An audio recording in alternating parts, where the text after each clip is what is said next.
Upper 20s, though, by 4 o'clock this afternoon. We'll talk more about what you can expect weather-wise for the rest of your work week. That's coming up here in just a little bit. Now, KOMU 8 Sports. From one controversy to another. No, I'm not talking about Tiger Woods, although that would be accurate. I'm talking about college football. For the first time all season, fans stopped arguing about BCS rankings and debated the meaning of the Heisman Trophy. Is the bronze statue a Lifetime Achievement Award? Should it go to the best player, or maybe the best player on the best team? Saturday night, the Heisman Trust decided to hand off the 75th statue to Alabama running back Mark Ingram. In the closest vote in Heisman history, Ingram edged Stanford running back Toby Gerhardt by only 28 points. Ingram is the third consecutive sophomore to win the award and the first Heisman winner in Alabama history. Now, at the beginning of the decade, if I would have said Rams versus Titans, you probably would have thought of the greatest show on turf and Kevin Dyson reaching for the end zone and coming up a yard short.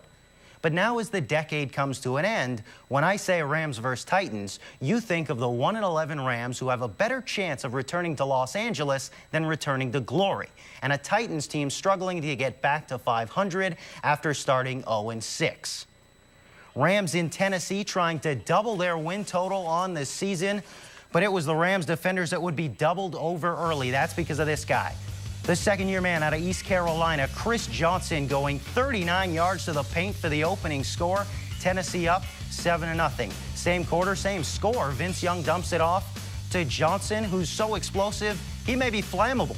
Zigzags all the way to the end zone, 66-yard touchdown, his seventh score of more than 50 yards, outscored the Rams 14-0 by himself in the first quarter. Now insult to injury, Rams down 33, interception by Vincent Fuller. He goes all the way in the opposite direction, and the Rams lose by 40, dropping to 1-12. Todd Haley, in his first year coaching in Kansas City, and well, at least it's not Charlie Weiss. Ryan Fitzpatrick hits Terrell Owens, and after 9 yards, he reunites with an old friend, the end zone. First touchdown, or actually his third touchdown all year, first in quite a while. Jamal Charles with the Chiefs down by 10, 20 carries, 143 yards, and this 76-yard touchdown run to pull the Chiefs within 3. But then in the fourth, Kansas City trailing by only 6. Chris Chambers drops it at the 2-yard line, and Kansas City loses 16-10 to Buffalo, falling to 3-10 on the year.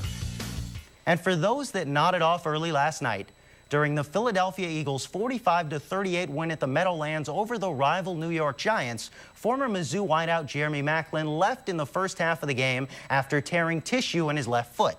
The Eagles say Maclin will be sidelined 1 to 2 weeks. The former Mizzou speedster has 46 catches for 623 yards and 4 touchdowns so far this season.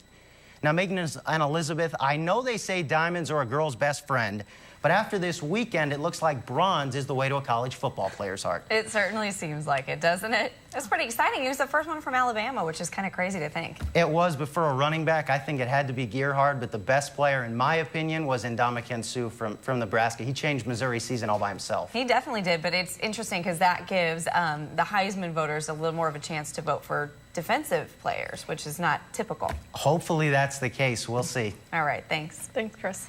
Working together.